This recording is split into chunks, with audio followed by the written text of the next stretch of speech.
Halo Kesatria Pangan, kembali lagi di Agro Podcast. Oke, sebelumnya gimana nih kabar Kesatria Pangan semua? Pastinya udah gak sabar ya dan excited banget buat nungguin dan dengerin podcast kali ini.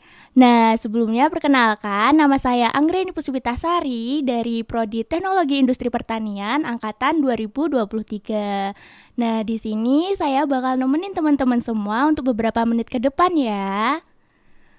Nah, pastinya di sini saya juga nggak sendiri nih. Kita kedatangan narasumber yang istimewa dan luar biasa hebatnya dengan segudang prestasi yang telah kakaknya dapat selama menjadi mahasiswa di Fakultas Teknologi Pertanian.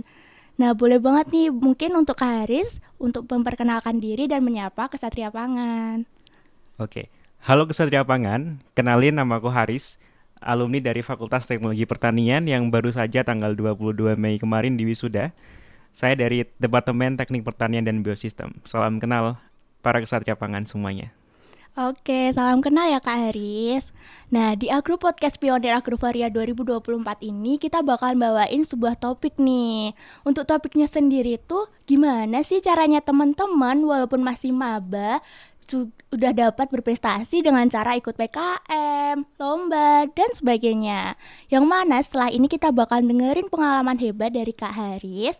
Nah, tanpa nunggu lama-lama nih, kita langsung mulai aja ya. Oke nih, Kak Haris, kalau boleh tahu nih akhir-akhir ini kesibukan Kak Haris sendiri tuh apa sih? Oke, setelah lulus kemarin, ini masih di UGM ya. Ini masih dampingin dari teman-teman PKM UGM untuk persiapan PKP 2 dan juga PIMNAS nantinya tahun ini. Kemudian juga lagi persiapan nih untuk mencoba untuk sekolah lagi. Oke, Gitu. berarti mau lanjut sekolah lagi gitu Ya, ya Kak? insya Allah seperti Oke. itu. Nah, dengar-dengar kemarin juga Kak Haris tuh habis menang lomba di Thailand ya Kak? Kalau boleh tahu nih, bisa diceritain dikit lomba apa sih yang diikutin Kak Haris?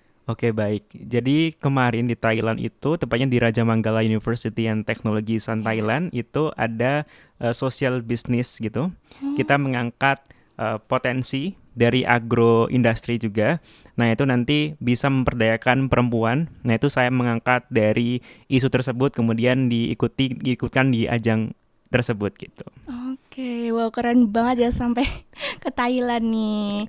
Nah, tadi itu juga salah satu lomba yang diikutin Kak Haris. Nah, mungkin selama jadi Betul. mahasiswa nih, Kak Haris tuh selain ikut lomba juga, mungkin ikut apa sih Kak? PKM kah atau organisasi mungkin? Baik, untuk tahun pertama hingga tahun terakhir kemarin 4 itu full ikut PKM ya. Semuanya dicoba dari PKM insentif, pendanaan, semua dicoba. Iya, Bahkan iya. udah 5 bidang atau 6 bidang yang aku ikutin gitu. Kemudian selain PKM juga aktif di organisasi, di Permateta. Iya. Kemudian kalau di universitas itu ada di PKM Center.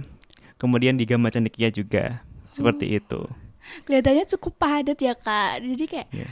melihat nih Kak Haris yang mungkin cukup aktif dalam beberapa kegiatan dan organisasi nih mungkin ada tips nggak sih nih Kak dari Kak Haris sendiri gimana sih cara bagi waktu yang efektif untuk Kak Haris sendiri nih? Oke, untuk bagi waktu sendiri aku ada persentase sebenarnya. Ada 100% itu, 50% adalah akademik.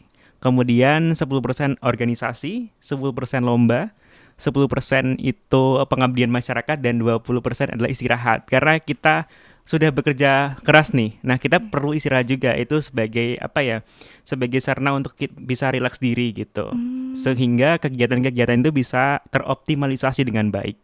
Seperti itu. Oke, berarti kayak dibagi persen-persenannya sendiri gitu ya, Kak? Betul. Oke, mungkin kalau ada nih yang kayak jadwal tabrakan atau gimana sih dari Kak Ari sendiri tuh? Kayak terus juga dulu Kak aku pernah dengar tuh TPB juga banyak laprak juga ya, Kak. Jadi gimana bisa membagi waktunya Kak? Ini Oke. biar semua tuh berjalan dengan lancar. Oke, betul. Jujur aku orangnya bukan tipe orang yang suka begadang ya. TPB khususnya di agro kompleks itu banyak laprak. Nah, caraku adalah aku tetap 6 jam, 7 jam itu tidur. Dan paginya di jam 3 atau setengah 4 tuh bangun untuk ngerjain laprak. Habis ngerjain Hmm. laprak di 1,5 atau 2 jam, kemudian baca-baca materi perkuliahan, kemudian 7.15 berangkat kuliah. Jadi itu satu manajemen waktu yang mungkin menurutku lebih optimal gitu. Karena kita bisa istirahat dengan cukup, kemudian kita bisa melakukan hal-hal misalkan lapra, kemudian ngerjain tugas dan lain sebagainya itu dengan juga cukup. Kemudian siangnya kita kuliah dan praktikum seperti itu. Wah, oke. Nah, gitu Ya, ya teman-teman buat tips bagi waktunya. Nah, tadi aku juga dengar Kakak sibuk pernah ikut juga IPKM ya. betul Nah, dan betul. sampai Pimnas dan membawa medali nih. Alhamdulillah. Nah, kalau boleh tahu nih buat Kak Ari sendiri itu tahu informasi PKM tuh dari mana sih Kak? Mungkin dari Instagram atau ada informasi gitu? Oke, sebenarnya dulu ada cutting, bukan dari satu SMA sih, dari beda SMA, itu mengikutin PIMNAS, PIMNAS di UGM waktu itu. Nah, aku tertarik tentang PIMNAS ini, seharusnya kan PKM ya, sebelum ke PIMNAS. Iya. Terus aku cari tahu, tanya banyak kepada cutting, oh ternyata sangat panjang dan seru gitu PKM. Dan itu kemudian aku follow Instagram PKM Center UGM dan mulai cari-cari apa sih PKM, kemudian bagaimana sih kalau kita ikut dan lain sebagainya, seperti itu. Oh, oke. Sebenarnya tapi ada kayak informasi resmi mungkin dari fakultas yang memberitahu itu nggak sih Kak sebenarnya? Oh tentu, kalau dari UGM sendiri sangat banyak ya informasinya dari PKM Center UGM, kemudian nanti di fakultas itu nanti ada kan PKM Corner ya kalau di Oh FTP. ya. Nah itu akan secara kontinu ya memberikan informasi, baik itu nanti sebelum pra-proposal, kan nanti ada beberapa tahap ya, seperti mencari tim dan lain sebagainya gitu. Oh, oke. Nah, Kak Aris kan tahu informasi nih. Oh, ya terus cari tahu gimana sih. Nah, mungkin langkah selanjutnya nih Kak Aris yang bakal ambil setelah tahu adanya PKM nih. Apa? Nah, setelah tahu PKM nih, nah kita mencari komposisi tim dulu. Nah ini penting juga karena kita mau PKM-nya apa? Kan ada banyak sekali kan bidang Ya, PKM ya. betul. Ada 8 bidang dan juga 2 PKM insentif. Nah, terus kita udah nyari tim yang komplit nih. Ada misalkan kalau kita bidang ilmunya apa kita udah menuhin. Kemudian kita setelah bentuk tim kita membuat proposal. Nah, proposal ini nantinya akan dikerjakan oleh tim, kemudian akan diunggah dulu di UGM, seleksi internal PKM UGM. Seperti itu. Untuk sebelum nanti pendanaan dan juga Belmawa seperti itu. Oke, nah dari Kak Aris sendiri nih cari timnya tuh kayak melalui spreadsheet jodoh yang aku pernah dengar itu ya Kak. Jadi ngisi spreadsheet biro jodoh gitu atau nyari sendiri dari kenalan atau gimana nih Kak? Oke, untuk UGM sendiri nyediain ya, namanya cari jodoh Iya, PKM. betul. Nah itu membantu juga untuk teman-teman yang udah punya judul, mungkin udah belum punya judul tapi pengen cari tim gitu, bisa dicari jodohnya PKM UGM. Tapi dulu aku mencari tim ini dari temen PPSMB. Waktu dulu kan Iya. sebelum pionir kan PPSMB ya. Iya, Nah betul. itu link itu aku gunain untuk bisa mencari tim. Itu dari fakultas teknik, dari fakultas MIPA seperti itu. Ya. Oke, kalau boleh tahu tuh satu kelompoknya mungkin minimal berapa orang atau butuh berapa orang gitu Kak? Untuk timnya itu 3 hingga 5 Tiga. anggota satu timnya. Oke. Nah, kan habis itu kan setelah bentuk tim terus ngajuin proposal nih. Terus udah diseleksi itu lolos pendanaan nih. Nah, setelah lolos pendanaan tuh yang langkah diambil Kak Aris tuh apa sih, Kak? Setelah lolos pendanaan itu langsung buat timeline yang jelas. Karena kita kan dengan kuliah juga kan, nggak mungkin kita ngorbanin kuliah hanya PKM aja. Iya, Nah betul. kita bikin timeline jangka pendek, menengah, panjang, apa yang harus kita lakukan, kemudian task-task apa yang harus kita kerjakan gitu. Sehingga PKM itu berjalan dengan beriringan, tanpa mengorbankan mungkin laprak, akademik, dan organisasi gitu. Nah PKM di pelaksanaan PKM juga itu banyak sekali yang dipersiapkan ya. Terutama ada persiapan untuk pelaksanaan. Itu kita bisa bagaimana kita melaksanakan PKM itu dengan baik. Itu kita bisa ukur di logbook kegiatan kita. Kemudian persiapan laporan kemajuan, kita harus bikin laporan kemajuan nih. Untuk bisa kita bisa bertanggung jawab terhadap kegiatan kita. Setelah dikasih dana, kita kan harus Iya. bertanggung jawab ya dengan Iya, kegiatan kita. betul. Kemudian kita ada yang namanya bikin PPT yang nantinya persiapan untuk monitoring evaluasi yang namanya PKP 2 PKM. Itu penilaian pelaksanaan program PKM itu sendiri gitu. Jadi cukup panjang kalau udah Iya. didanai. Berarti gitu. harus ada laporan pertanggungjawaban ya Kak, setiap mungkin apa yang dilakuin setelah didanai gitu Kak. Ya, ada 2 laporan, laporan kemajuan dan Mm-mm. nanti terakhir setelah sebelum PIMNAS nanti ada laporan akhir. Dan banyak suka laporan-laporan tambahan ya, misalkan di PKMPI itu ada buku pedoman mitra. Kemudian kita Apa tuh? bisa ngajuin HKI gitu-gitu. Ya, Kalau boleh tahu apa itu Kak tadi yang buku apa? pedoman Iya, mitra. itu. Jadi PKMPI itu kan kita merancang suatu alat ya untuk Mm-mm. bisa digunakan mitra untuk membantu usaha mitra. Mm-mm. Nah, kita bikin buku itu untuk bisa alat itu bisa digunakan atau manual book ya. Oh, Gitu. Sehingga berarti mitra panduan gitu ya ya Kak. mitra bisa menggunakan secara mandiri. Kemudian ada kerusakan itu bisa mencari di buku itu. Seperti itu. Oke. Nah, mungkin nih dari Kak Ari sendiri kan setelah ngelewatin tahap itu, tahap apa sih sampai bisa lolos PIMNAS dan dapat medali nih?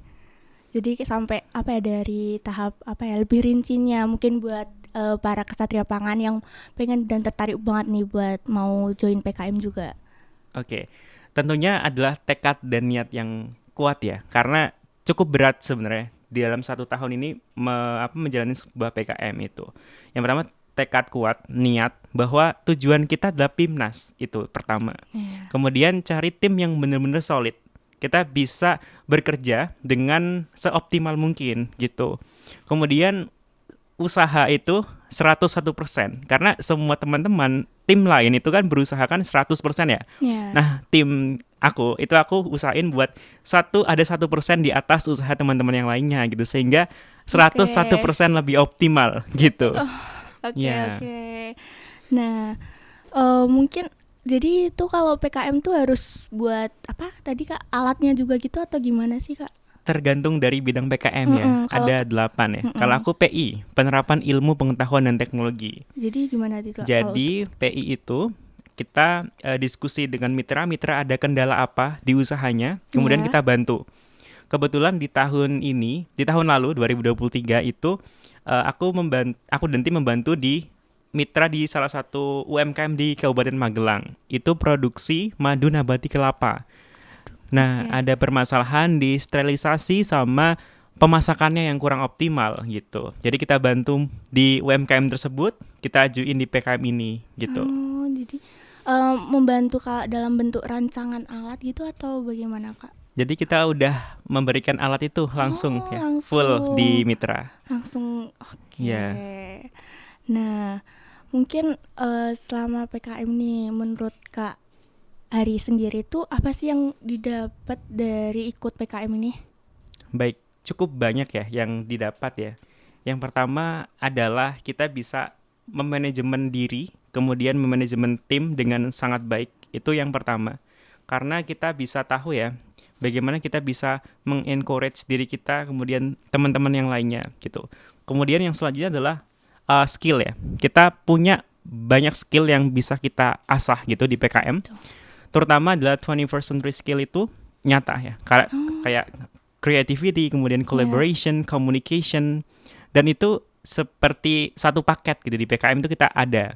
Kemudian kita juga semuanya harus bisa gitu, bikin PPT, kemudian kita harus teliti, analitik, kemudian kita bisa berpikir secara apa ya, dengan ide-ide yang gila gitu di PKM. Itu harus diterapkan. Kemudian kita bisa bereksplorasi ya, bereksplorasi baik itu mengasah kemampuan kita itu di PKM gitu. Kemudian untuk benefit lainnya ya, mungkin banyak yang teman-teman yang belum tahu ya, kalau pemerintah itu juga menyediakan beasiswa untuk teman-teman yang meraih medali dari Pusat Prestasi Nasional. Jadi untuk PKM sendiri itu ya sangat bermanfaat ya untuk nanti ketika teman-teman udah lulus sarjana kemudian ingin melanjutkan ke pendidikan tinggi, itu ada beasiswa yang difasilitasi oleh Kementerian Pendidikan dan Kebudayaan, Riset dan Teknologi seperti itu. Oh, kalau boleh tahu nih Kak, untuk yang beasiswa tadi tuh medali yang apa semua juara atau gimana Kak? Ya, Oh, intinya adalah medali yang diterbitkan oleh Puspresnas. Nah, nanti akan dikurasi oleh Pusat Prestasi Nasional seperti itu. oke. Ya, Berarti emang banyak banget tapi seru ya Kak buat ikut PKM ini. seru. Capek juga atau gimana? Ada capek, cuman kalau kita melaksanakan dengan hati yang riang, kemudian kita komitmen untuk bisa mendapatkan medali, itu jadi salah satu penyemangat kita gitu, afeksi semangat untuk bisa kita meraih suatu hal yang mungkin hari ini capek tapi nanti akan dibalas dengan suatu kebaikan yang luar biasa gitu di masa yang akan datang gitu. Oke, wow, Kak, menarik banget ya ini PKM. Ya, terus mungkin nih untuk dari kakak sendiri nih, apa sih yang harus dipersiapin buat Gamada atau Kesatria Pangan di rumah yang mungkin tertarik nih buat ikut join PKM ini? Oke, untuk teman-teman Kesatria Pangan, tentunya teman-teman harus aktif ya mencari informasi karena ini dunia yang sangat pesat ya perkembangannya. Jadi teman-teman mulai cari tahu apa sih itu PKM. Kemudian ada dua nih bidang PKM, ada yang pendanaan sama insentif. Nah perbedaannya apa? Silakan teman-teman nanti bisa pelajari dan itu sudah ada di PKM Center UGM, itu difasilitasi. Kemudian teman-teman juga harus bisa ngembangin networking teman-teman karena mungkin lewat Pionir Agroforia teman-teman punya teman ya untuk bisa kerjasama, untuk bisa kerja bareng di PKM nantinya. Kemudian teman-teman juga harus punya semangat ya yang tinggi tentunya karena teman-teman sudah ada di UGM, teman-teman udah berbangga dan teman-teman harus semangat ya karena ini adalah tanggung jawab yang lebih gitu. Ketika teman-teman udah ada di UGM dan fasilitas di UGM juga sangat mumpuni, apalagi di PKM ini sangat-sangat well known program gitu di UGM maupun di nasional gitu sih. Nah, setelah membuat proposal nih Kak dan lolos pendanaan ini, mungkin tahap apa sih yang perlu dilakuin hingga kakaknya lolos PIMNAS nih? Oke, ini tahap yang masih cukup panjang ya. Dari setelah pendanaan, kita bikin timeline yang jelas. Bagaimana kita bisa melaksanakan pelaksanaan PKM kita dengan baik gitu. Karena nanti setelah ini ada yang namanya PKP 2 atau pelaksanaan penilaian kemajuan program PKM. Oh, yeah. Nah itu nanti banyak sekali juga hal yang bisa kita siapkan. Misalkan kita bikin laporan kemajuan, kemudian laporan akhir, kemudian kita bikin PPT untuk presentasi di hadapan Dewan Reviewer. Kemudian kita juga ada luaran. Luaran ini ada luaran tambahan sama luaran wajib. Luaran wajib itu dari masing-masing bidang PKM-nya, kemudian luaran tambahannya ini adalah luaran yang kita tambahkan, misalkan HKI, kemudian ada publikasi, dan lain sebagainya, seperti itu. Nah, kemudian setelah itu nanti adalah pelaksanaan PKP 2. Ini presentasi di hadapan reviewer, 50%, kemudian itu nanti akan dinilai untuk bisa masuk ke PIMNAS. Nah, di PIMNAS ini nanti juga akan melaksanakan presentasi ulang di hadapan Dewan Juri kalau di PIMNAS. Nah, itu nanti ditambah dengan laporan artikel ilmiah gitu. Setelah itu nanti akan disajikan juga poster gitu. Akan ada penghargaan setara emas, perak, perunggu di bidang poster dan juga presentasi gitu. Nah, tahun 2022 timku itu berhasil mendapatkan medali perunggu di bidang presentasi di kelas PKM penerapan IPTEK. Kemudian di tahun 2023 tahun lalu itu dapat 2. Di kelas presentasi kita dapat medali perunggu, kemudian juga medali emas di kelas poster gitu. Wow, walaupun cukup panjang tapi keren banget ya Kak hasilnya. Dapat medali gitu. Alhamdulillah. Nah, oke, mungkin dari Kak Aris sendiri tahu nggak sih Kak, dari tim FTP sendiri tuh banyak nggak sih yang PKM-nya lolos hingga PIMNAS? Oke, untuk tahun lalu itu kita dengan 3 tim itu kita ke PIMNAS, hanya 3 tim. Kemudian di pelaksanaan PIMNAS kita alhamdulillahnya mendapatkan jumlah medali terbanyak nih untuk menyumbangkan UGM sebagai juara umum PIMNAS ke-36 tahun lalu. Nah, sebuah kebanggaan juga ya ini pada tahun lalu kita bisa mempersembahkan medali ini untuk UGM dan semoga tahun ini itu di PIMNAS 37 kita juga bisa lagi nih untuk bisa menyumbangkan medali. Tahun ini akan dilaksanakan di Surabaya di Universitas Airlangga gitu. Oke. Nah, sebelum kita akhiri sesi podcast kali ini nih, kira-kira ada saran gak sih dari Kak Haris apa yang harus dipersiapin buat Kesatria Pangan di rumah buat juga dapat berprestasi di awal tahun mungkin ya, yang mungkin di awal tahun tuh baru menggebu-gebunya buat mencari medali, buat mencari prestasi gitu Kak. Mungkin ada saran dari Kak Haris? Oke, teman-teman Kesatria Pangan, jadi teman-teman harus bikin life plan ya. Life plan itu penting ya, bahwa tahun pertama, kedua, ketiga, keempat kuliah kalian mau ngapain. Kemudian kalian harus bagi waktu, yang penting ya, manajemen waktu yang jelas, bahwa kalian targetin misalkan di semester 1-2 mau ikut lomba, dan targetin adalah juara gitu. Kemudian organisasi juga penting ya. Jadi misalkan teman-teman harus targetin juga misalkan mau di semester 3, 4 dan seterusnya gitu. Dan UGM juga memfasilitasi juga ya. Misalkan teman-teman ikut lomba, kemudian teman-teman mendapatkan juara, itu mendapatkan insentif juga dari UGM. Jadi tetap semangat juga karena 4 tahun kuliah itu sangat-sangat singkat ya teman-teman. Kalau kita tidak dimaksimalkan dengan baik, maka teman-teman akan rugi gitu ketika tidak dioptimalkan. Dan pokoknya teman-teman harus bisa memaksimalkan apapun itu kesempatan, karena kesempatan tidak datang 2 kali, dan teman-teman punya waktu yang cukup untuk bisa bereksplorasi dan juga berprestasi di Universitas Gadjah Mada tentunya. Seperti itu. Oke, mungkin cukup sekian ya untuk podcast hari ini. Terima kasih buat Kak Haris. Nah, saya Agreni Puspitasari sebagai moderator pamit undur diri. Sampai jumpa di Agro Podcast selanjutnya. Dadah.